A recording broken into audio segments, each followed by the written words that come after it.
Hey guys, welcome back on my YouTube channel which is NEET Expert and myself Dr. Meenu Sharma. So how are you guys? I hope you all are fine and I am also good.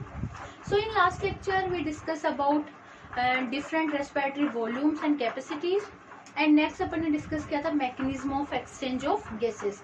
तो gases का exchange mainly कहाँ पे होता है? Alveoli में होता है और सेकंड टिश्यू में होता है. प्राइमरी साइट होती है गैसेस एक्सचेंज के लिए एल्विलाई. ओके, उसके बाद में अब अपना आज का टॉपिक है ट्रांसपोर्ट ऑफ गैसेस. तो गैसेस के ट्रांसपोर्ट के लिए ब्लड एक मीडियम के जैसे वर्क करता है. कैसे?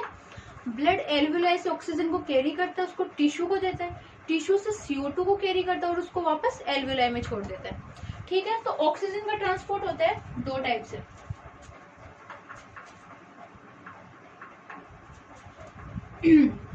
ऑक्सीजन ट्रांसपोर्ट कैसे कैसे होता है? फर्स्ट 97% ऑक्सीजन ट्रांसपोर्ट होती है as A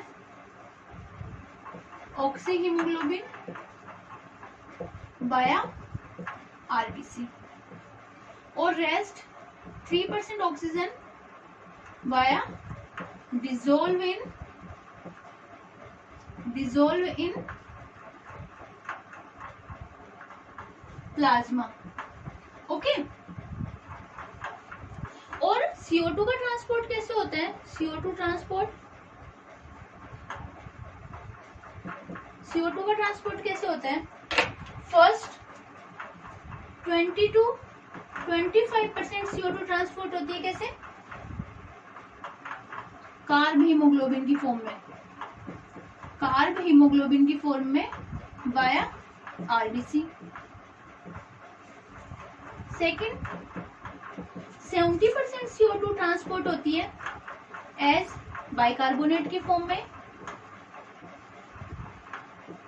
and rest 7% CO2 होती है वो by dissolve in plasma. Okay, so oxygen का ट्रांसपोर्ट होता है 97% ऑक्सीजन ऑक्सी हीमोग्लोबिन की फॉर्म में आरबीसी के थ्रू होती है और 3% ऑक्सीजन प्लाज्मा में डिसॉल्व होकर ट्रांसपोर्ट होती है. CO2 का ट्रांसपोर्ट कैसे होता है? 20 to 25% CO2 कार्ब हीमोग्लोबिन बनाती है, हीमोग्लोबिन से रिएक्ट करके कार्ब हीमोग्लोबिन बनाती है और ये आरबीसी के थ्रू ट्रांसपोर्ट होती है. 70% एज बाइकार्बोनेट की फॉर्म में एंड रेस्ट 7% प्लाज्मा में डिसॉल्व होकर ट्रांसपोर्ट होती है. Okay, so this is important for exam basis. Next अपन देखते हैं ऑक्सीजन का transport.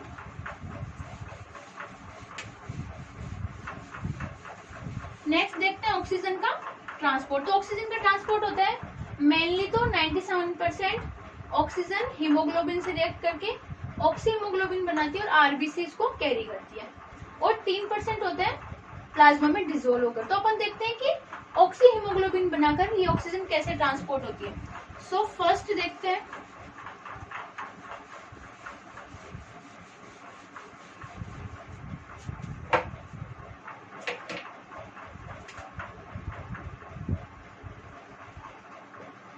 Transport of oxygen. Oxygen का ट्रांसफर कैसे होता है? ठीक है, तो क्या होता है कि आरबीसी में हीमोग्लोबिन प्रेजेंट होता है जो कि रेड कलर का आयरन कंटेनिंग कंपाउंड होता है. तो आरबीसी में क्या प्रेजेंट होता है? आरबीसी में प्रेजेंट होता है हीमोग्लोबिन जो कि आयरन कंटेनिंग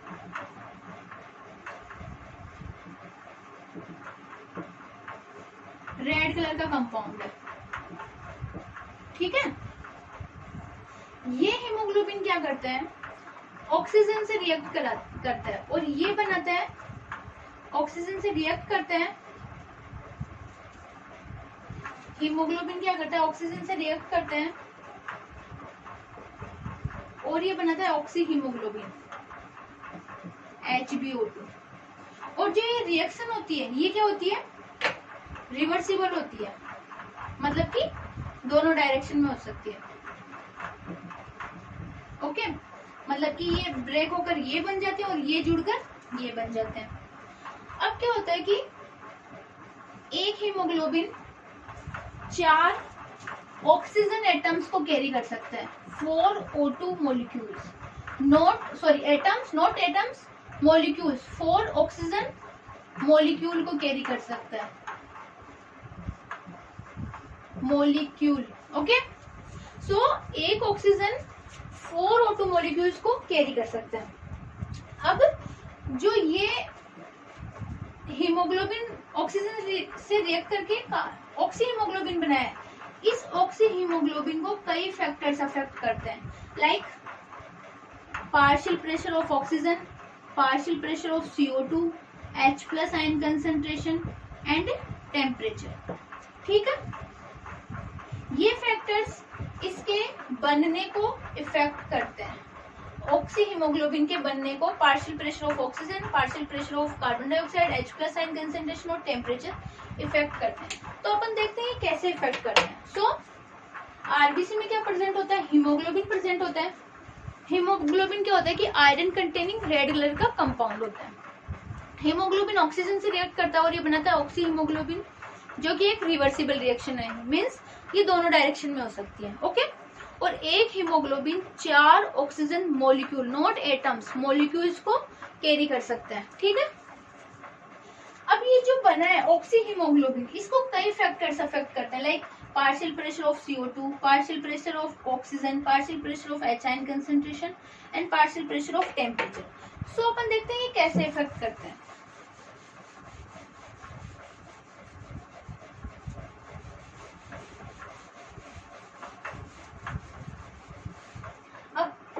हम लोग क्या करते हैं कि पार्शियल प्रेशर ऑफ ऑक्सीजन का percentage saturation of haemoglobin with oxygen के साथ एक कर्व देखते हैं। किसका, partial pressure of oxygen, this is partial pressure of oxygen, इसका कर्व देखते हैं, percentage saturation of haemoglobin with oxygen. किस किस के बीच में ग्राफ है ये, partial pressure of oxygen and percentage saturation of haemoglobin with oxygen. तो ये कर्व अपने को एस शेप कर्व मिलता है या सिग्मोइड कर्व बोलते हैं इसको। किस टाइप का कर्व है ये, एस शेप और सिग्मोइड। ओके, ये होता है सिग्मोइड कर्व। ठीक है, ये कर्व क्या करता है, ये अपने को बताता है जो HbO2 होते हैं, इसको कौन कौन से फैक्टर्स अफेक्ट करते हैं, partial pressure of oxygen, CO2 का partial pressure, H ion concentration और टेम्परेचर, इनकी स्टडी करने के लिए इस कर्व को बनाते हैं। ठीक है, और इस कर्व को क्या बोलते हैं, ऑक्सीजन डिसोसिएशन कर्व, इसको क्या बोलते हैं, ऑक्सीजन डिसोसिएशन कर्व। ठीक है, तो एक बार मैं वापस रिवाइज करवा रही हूँ कि अपन पार्शियल प्रेशर ऑफ ऑक्सीजन का percentage saturation of haemoglobin with oxygen के साथ एक ग्राफ बनाते हैं, तो अपने को सिग्मोइड शेप या एस शेप ग्राफ मिलता है। ओके, इट इज इम्पोर्टेंट, किस टाइप का ग्राफ मिलता है, एस शेप या सिग्मोइड शेप। ये ग्राफ इन फैक्टर्स की स्टडी में काम आता है। कौन कौन से factors, partial pressure of oxygen, CO2, H ion concentration and temperature. So अपन देखते हैं कि ये फैक्टर्स ऑक्सी हीमोग्लोबिन के बनने को या डिसोसिएशन को कैसे इफेक्ट करते हैं। और जो ये ग्राफ बनाया है इसको अपन बोलते हैं ऑक्सीजन डिसोसिएशन कर्व। ओके,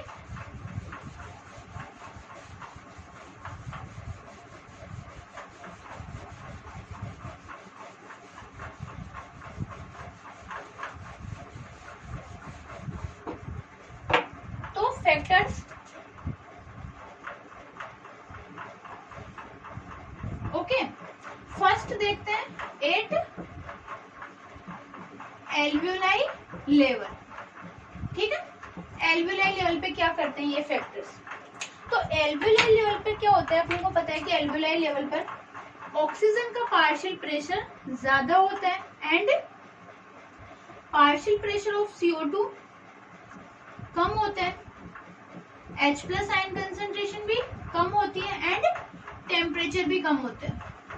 तो ये फैक्टर्स क्या करते हैं, एल्वियोलाई लेवल पर ये हीमोग्लोबिन के ऑक्सीजन से बाइंडिंग को फेवरेबल कंडीशन चाहिए। इस टाइम पे ऑक्सीजन की हीमोग्लोबिन की ऑक्सीजन से बाइंडिंग के लिए फेवरेबल कंडीशन है। तो एल्वियोलाई लेवल पे क्या होता है कि ऑक्सीजन हीमोग्लोबिन से बाइंड होती है, HbO2 फॉर्म करती है। ये हो गया एल्वियोलाई लेवल पे।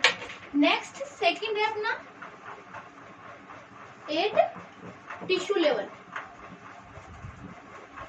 ओके, सो टिश्यू लेवल पे क्या होता है कि हम लोगों को पता है कि पार्शियल प्रेशर ऑफ ऑक्सीजन कम होता है और partial pressure of CO2 tissue level पे ज्यादा होता है, H प्लस आयन कंसेंट्रेशन भी ज्यादा होती है और टेम्परेचर भी ज्यादा होता है।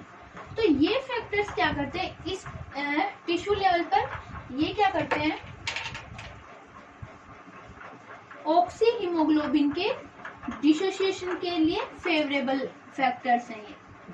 सो टिश्यू लेवल पे क्या होगा कि ऑक्सी हीमोग्लोबिन से ऑक्सीजन ब्रेक होकर हीमोग्लोबिन और ऑक्सीजन में बन जाते हैं, ठीक है। और ये ऑक्सीजन टिश्यू लेवल पर हीमोग्लोबिन से ऑक्सीजन टिश्यू को मिल जाती है और वहां से CO2 फिर एल्वियोलाई में आती है। तो फैक्टर्स क्या क्या हो गए, एल्वियोलाई लेवल पे क्या होता है कि पार्शियल प्रेशर ऑफ ऑक्सीजन ज्यादा होता है, पार्शियल प्रेशर ऑफ CO2 कम होता है, H प्लस आयन कंसेंट्रेशन कम होती है और टेम्परेचर कम होता है। तो ये फैक्टर्स क्या होते हैं कि हीमोग्लोबिन से ऑक्सीजन के बाइंडिंग के लिए फेवरेबल फैक्टर्स है। तो एल्वियोलाई लेवल पे क्या होगा कि ऑक्सीजन हीमोग्लोबिन से रिएक्ट करेगी और ऑक्सी हीमोग्लोबिन बनाती है। बट टिश्यू लेवल पे क्या होता है कि पार्शियल प्रेशर ऑफ ऑक्सीजन कम होता है और partial pressure of carbon dioxide and H plus ion concentration और टेम्परेचर ज्यादा होती है। तो ये फैक्टर्स टिश्यू लेवल पर ऑक्सी हीमोग्लोबिन के ब्रेकडाउन के लिए फेवरेबल कंडीशंस होती है। तो ऑक्सी हीमोग्लोबिन का ब्रेकडाउन होकर हीमोग्लोबिन और ऑक्सीजन बनते हैं, ओके, और ये ऑक्सीजन टिश्यू को मिल जाती है। अब क्या होता है कि अगर 100 ml ब्लड है, 100 ml oxygenated blood normal physiological condition में 5 ml ऑक्सीजन किसको देता है, टिश्यू को। This is NCERT line, okay. 100 ml oxygenated blood normal physiological condition में 5 ml ऑक्सीजन या 5 ml O2 टिश्यू को देता है, ओके। तो ये हो गया अपना ट्रांसपोर्ट ऑफ ऑक्सीजन। नेक्स्ट अपन देखते हैं ट्रांसपोर्ट ऑफ CO2।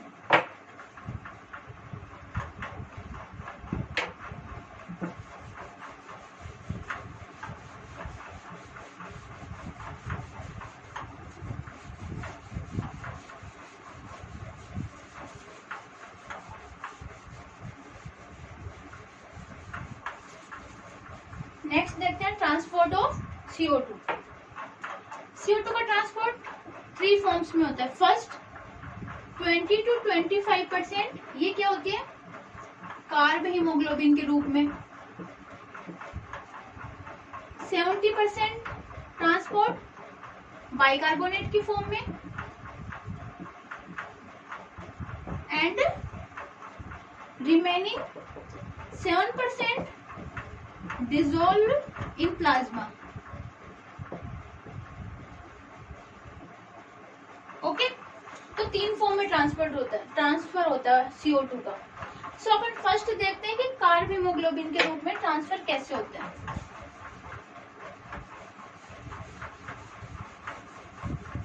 तो हमने पढ़ा कि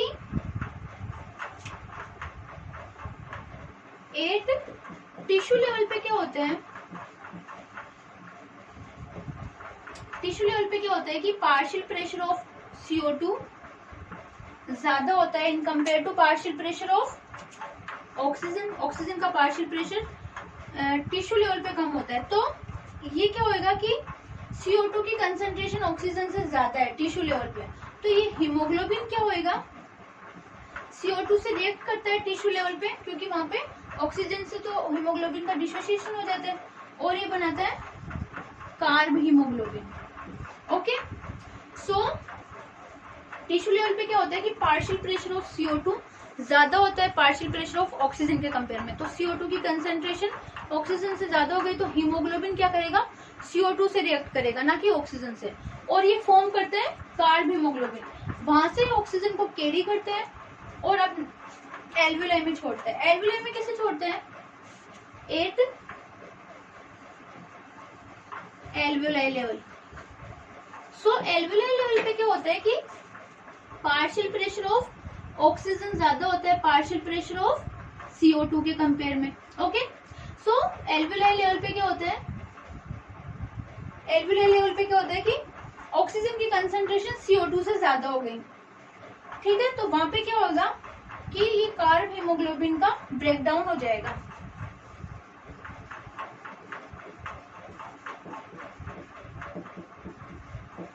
और ये हीमोग्लोबिन अब एल्वियोलाई लेवल पे क्या करेगा, ऑक्सीजन से रिएक्ट करना चाहेगा, क्योंकि ऑक्सीजन की कंसंट्रेशन एल्वियोलाई लेवल पे ज्यादा है और इस CO2 को एल्वियोलाई में रिलीज कर देते हैं। सो कैसे होएगा, टिश्यू लेवल पे क्या होता है कि ऑक्सीजन की पार्शियल प्रेशर CO2 के कंपेयर में कम होता है टिश्यू लेवल पे, तो CO2 की कंसंट्रेशन ऑक्सीजन से ज्यादा है टिश्यू लेवल पे, तो हीमोग्लोबिन क्या करेगा, CO2 से रिएक्ट करेगा और कार्ब हीमोग्लोबिन बनाएगा। ये एल्वियोलाई लेवल पे जाता है और वहां पे क्या होता है कि ऑक्सीजन का पार्शियल प्रेशर CO2 से ज्यादा है, तो ऑक्सीजन की कंसंट्रेशन वहां पे ज्यादा है CO2 से, तो वहां पे क्या होगा, ये कार्ब हीमोग्लोबिन ब्रेक डाउन होएगा और हीमोग्लोबिन CO2 से अलग हो जाएगा और ये हीमोग्लोबिन अब ऑक्सीजन से रिएक्ट करेगा और इस CO2 को एल्वियोलाई में छोड़ देता है। तो फर्स्ट अपन ने देख लिया कि 20 to 25% कार्ब हीमोग्लोबिन के रूप में ट्रांसफर होता है ऑक्सीजन CO2 का। नेक्स्ट अपन देखते हैं 7% तो प्लाज्मा में डिसोल्व फॉर्म में हो गया और 70% होता है, सेकेंड 70% ट्रांसफर होता है CO2 का बाइकार्बोनेट की फॉर्म में, बाइकार्बोनेट की फॉर्म में। ओके, ये कैसे होता है कि RBC में कार्बोनिक एनहाइड्रेज एंजाइम प्रेजेंट होता है।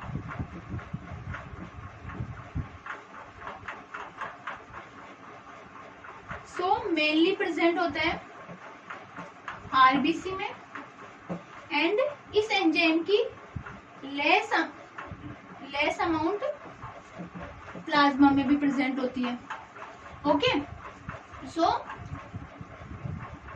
ऑक्सीजन CO2 वाटर से रिएक्ट करती है कार्बोनिक एनहाइड्रेज एंजाइम की प्रेजेंस में और ये बनाती है H2CO3 और ये बनाती है carbonic anhydrase H plus SCO3 bicarbonate भी बनाती है। ओके, तो क्या होता है कि टिश्यू लेवल पर कार्बन डाइऑक्साइड की कंसेंट्रेशन ज्यादा होती है। क्यों? क्योंकि सेल्स ऑक्सीजन का यूज करती है कैटाबोलिक रिएक्शंस के लिए और CO2 रिलीज करती है। ठीक है, अब ये CO2 क्या होती है, ये CO2 ब्लड के थ्रू डिफ्यूज होकर ब्लड में आ जाती है, डिफ्यूज होकर, और ब्लड में क्या प्रेजेंट है, RBC,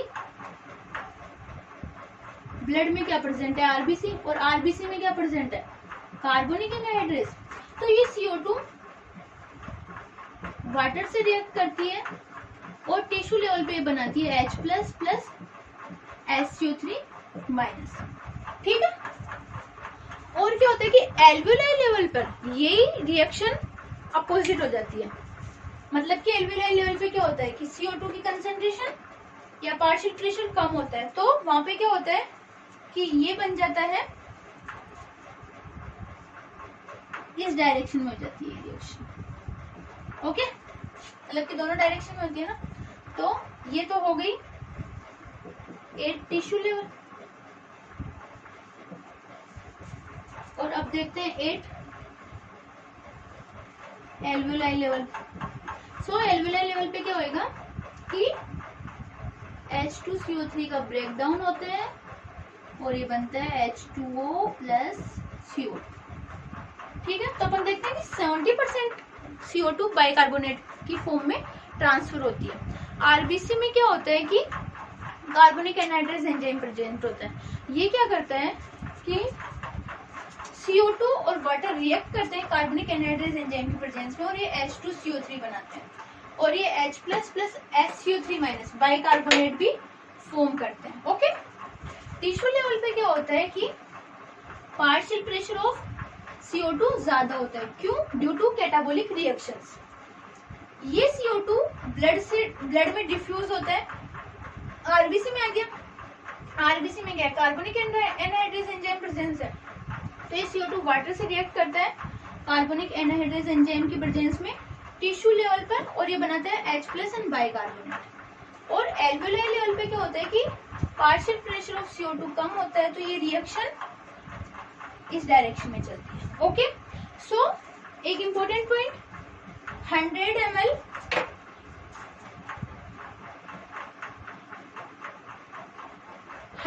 ml डीऑक्सीजनेटेड ब्लड होता है, वो क्या करता है कि 4 ml CO2 एल्वेओलाई में रिलीज करता है।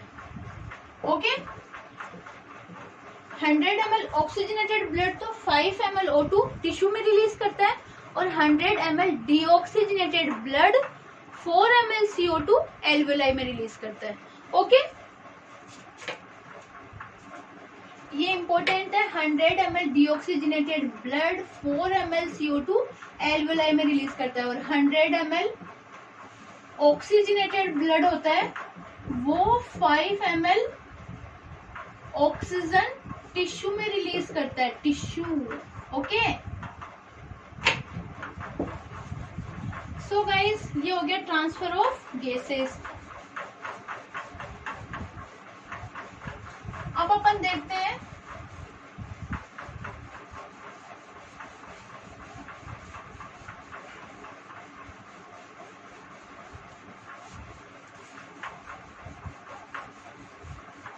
देखें या ना देखें।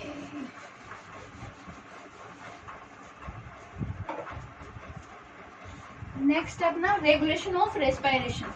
ओके, सो नेक्स्ट टॉपिक है रेगुलेशन ऑफ रेस्पिरेशन। तो ह्यूमन में क्या होता है कि जो उसका रेस्पिरेशन होता है या ब्रीदिंग होती है, उसको थोड़ा बहुत मॉडरेट करने की, मतलब कि थोड़ा बहुत चेंज करने की पावर होती है। ठीक है, अब जो रेस्पिरेटरी रिदम सेंटर होता है, रेस्पिरेटरी रिदम सेंटर, वो कहां पर? ब्रेन में, मेडुला में प्रेजेंट होता है। ओके, मेडुला में प्रेजेंट होता है। और एक और रेस्पिरेटरी सेंटर होता है जो कि पोन्स में प्रेजेंट होता है, ब्रेन के पोन्स में प्रेजेंट होता है और इसको बोलते हैं न्यूमोटैक्सिक सेंटर। ओके, ये न्यूमोटैक्सिक सेंटर क्या करता है कि इसको मान लो न्यूरल साइंस मिलते हैं। ये न्यूरल साइंस से क्या करता है, ये न्यूमोटैक्सिक सेंटर क्या करता है कि जो इंस्पिरेशन होती है उसकी ड्यूरेशन को कम कर देता है। इससे क्या होता है कि जो रेस्पिरेशन रेट होती है वो इंक्रीज हो जाती है। सो ये रेगुलेशन कैसे करता है न्यूमोटैक्सिक सेंटर? ये न्यूमोटैक्सिक सेंटर क्या करता है कि इससे इसको न्यूरल साइंस मिलते हैं। मान लो कहीं पे CO2 की कंसंट्रेशन ज्यादा हो गई या HN की कंसंट्रेशन ज्यादा हो गई, तो इसको न्यूरल साइंस मिलेंगे। इससे ये न्यूमोटैक्सिक सेंटर एक्टिव होता है, एक्टिवेट होता है और ये इंस्पिरेशन की जो ड्यूरेशन है उसको कम कर देता है, जिससे क्या होता है कि रेस्पिरेशन रेट बढ़ जाती है और रेस्पिरेशन का या रेस्पिरेशन के जो रिदम है उसका रेगुलेशन हो जाता है। ठीक है, तो रेस्पिरेटरी रिदम सेंटर तो कहाँ प्रेजेंट होता है? ब्रेन के मेडुला में प्रेजेंट होता है, ब्रेन के मेडुला में। और ब्रेन के पोन्स में एक और रेस्पिरेटरी सेंटर प्रेजेंट होता है जिसको न्यूमोटैक्सिक सेंटर बोलते हैं।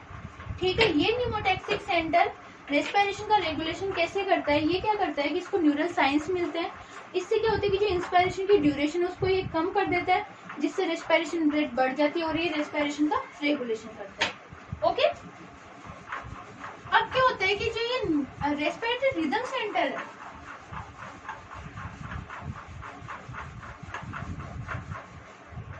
मान लो ये रेस्पिरेटरी रिदम सेंटर है, रेस्पिरेटरी रिदम सेंटर, इसके पास में ही एक कीमोसेंसिटिव एरिया प्रेजेंट होता है।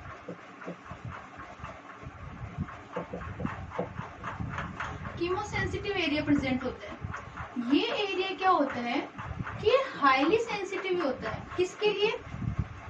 Highly sensitive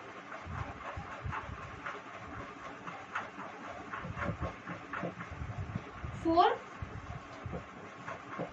high H plus and CO2, high CO2 के लिए ये हाईली सेंसिटिव होता है। ठीक है, रेस्पिरेटरी रिदम सेंटर के पास में एक एरिया प्रेजेंट होता है जिसको कीमोसेंसिटिव एरिया बोलते हैं। ये हाईली सेंसिटिव होता है किसके लिए? High H plus ion concentration के लिए और हाई CO2 के लिए। तो मान लो इस एरिया में अगर CO2 कंसेंट्रेशन और H प्लस आयन कंसेंट्रेशन बढ़ गई तो ये न्यूरल साइंस भेजता है। किसको? न्यूमोटैक्सिक सेंटर को न्यूरल साइंस भेजता है। इससे न्यूमोटैक्सिक सेंटर एक्टिवेट होता है और ये क्या करता है कि जो इंस्पायरेशन होती है उसकी ड्यूरेशन को कम कर देता है, जिससे रेस्पिरेशन रेट इंक्रीज हो जाती है। ओके, सो रेस्पिरेटरी रिदम सेंटर के पास में एक कीमोसेंसिटिव एरिया होता है। ये हाईली सेंसिटिव होता है for H plus and CO2 concentration और ये क्या करता है कि न्यूरल साइंस भेजता है किसको? पोन्स के न्यूमोटैक्सिक सेंटर को। वो क्या होता है? एक्टिवेट होकर क्या करता है कि इंस्पायरेशन की ड्यूरेशन को कम कर देता है, जिससे रेस्पिरेशन रेट बढ़ जाती है और रेस्पिरेशन नॉर्मल हो जाता है। उसके बाद में जो receptors aortic arch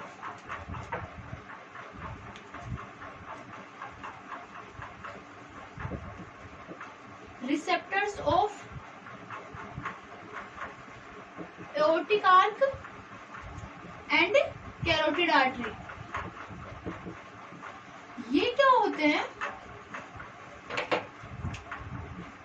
highly sensitive होते हैं। किसके लिए?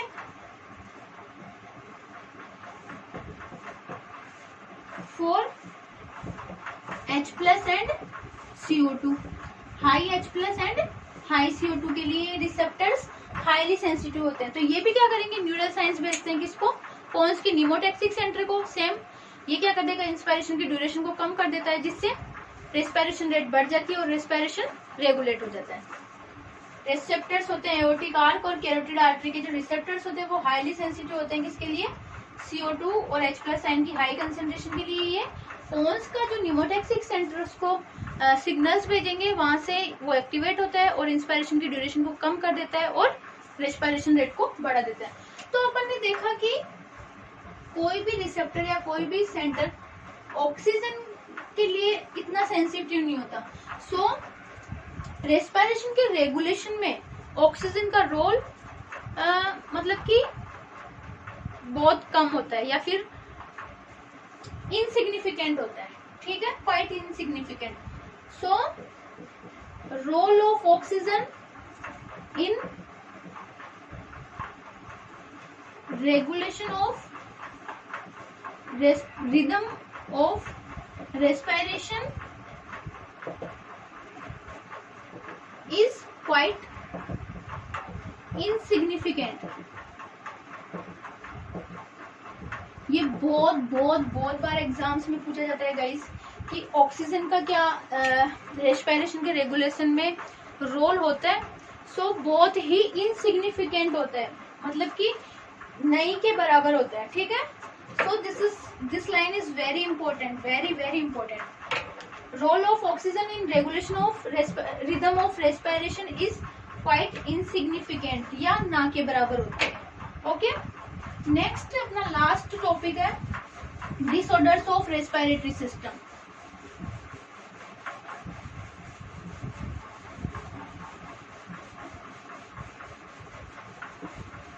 Disorders of respiratory system.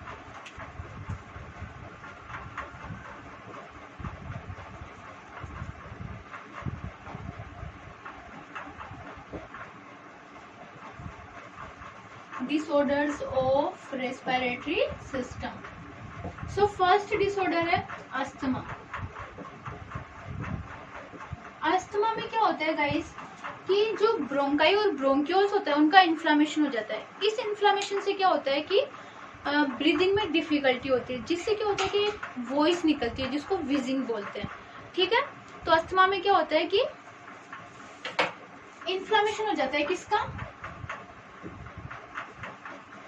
inflammation of bronchi and bronchioles. So इससे क्या होएगा, difficulty in breathing, और ये डिफिकल्टी इन ब्रीदिंग क्या करती है, व्हीजिंग कोज करती है। मतलब कि जब सांस लेगा कोई इंसान या छोड़ेगा तो उस टाइम पे एक आवाज निकलेगी, ठीक है। So this is asthma, inflammation of bronchi and bronchioles. इससे क्या होगा, डिफिकल्टी इन ब्रीदिंग, ये क्या करेगा, व्हीजिंग कोज करता है। नेक्स्ट है अपना emphysema.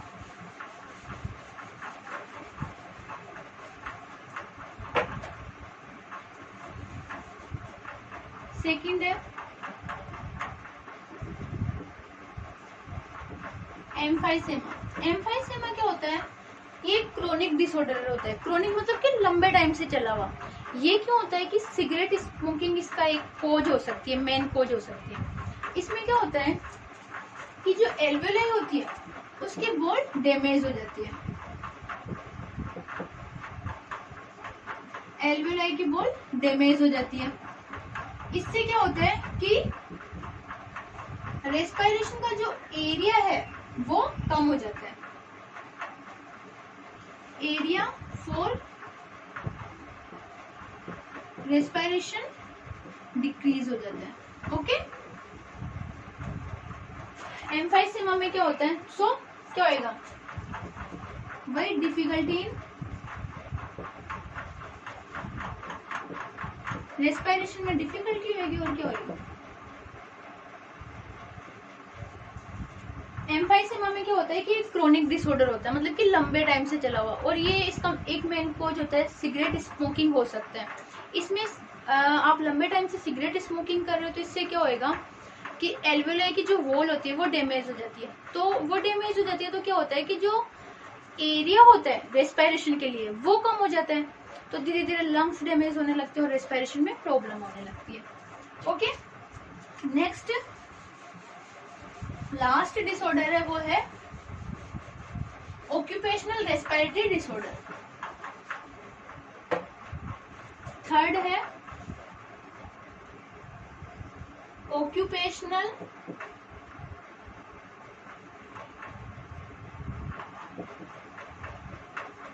Respiratory disorder. Okay, occupational respiratory disorder ये क्या होता है कि जो पर्सन लंबे टाइम से जो माइंस होती है जहाँ पे खुदाई का काम होता है, या फिर स्टोन ब्रेकिंग, जो पत्थर होते हैं उनकी कटाई में काम करते हैं, तो उनमें होती है डिजीज। उसमें क्या होता है कि मान लो लंबे टाइम से माइंस में काम कर रहे हैं या फिर जो पत्थर की कटाई में काम कर रहे हैं, तो जो बारीक बारीक पार्टिकल्स होते हैं वो क्या होते हैं धीरे धीरे उनके लंग्स में जाके जमा होने लगते हैं। इससे क्या होता है कि इनके लंग्स का इन्फ्लामेशन होता है, वो आगे चलकर क्या होता है कि फाइब्रोसिस हो जाता है, मतलब प्रोलिफरेशन हो जाता है जो फाइब्रस टिश्यू होते हैं उनका। उससे क्या होता है कि लंग्स डैमेज हो जाते हैं और डिफिकल्टी इन रेस्पिरेशन। तो जो लोग माइंस में काम करते हैं उनको सजेस्ट किया जाता है कि आप मास्क लगा के काम करें। वैसे तो आजकल मास्क वैसे ही कोरोना की वजह से जरूरी हो रहा है। सो ऑक्यूपेशनल रेस्पिरेटरी डिजीज में क्या होता है, मैं वापस एक बार रिपीट कर रही हूँ कि जो लोग माइंस में या स्टोन ब्रेकिंग के जो कारखाने वगैरह होते हैं वहाँ पे वर्क करते हैं, उनमें ये डिजीज होती है। तो उनमें क्या होता है कि बारीक बारीक पार्टिकल्स डस्ट के निकलते हैं, वो लगातार जाके उनके लंग्स में जमा होने लगते हैं। इससे क्या होता है कि इन्फ्लामेशन हो जाता है, जो आगे चलकर क्या होता है फाइब्रोसिस हो जाता है। आगे चलकर क्या होता है फाइब्रोसिस हो जाता है, या अपन बोल सकते हैं प्रोलिफरेशन हो जाता है। किसका, फाइब्रस टिश्यू का। ओके, सो फिर बाद में आगे चल के क्या होते हैं लंग्स डैमेज हो जाते हैं, और लंग्स डैमेज हो गए तो क्या बचा फिर। सो जो माइंस में काम करते हैं उन लोगों को सजेस्ट किया जाता है कि मास्क लगा कर काम करें। ओके गाइज, सो आज के लिए इतना ही। थैंक यू गाइज, और ये अपना ये वाला चैप्टर फिनिश हो गया है। सो अगर आपको कोई भी डाउट हो तो आप मेरे को कमेंट सेक्शन में कमेंट करके बता सकते हैं। Okay, thank you guys.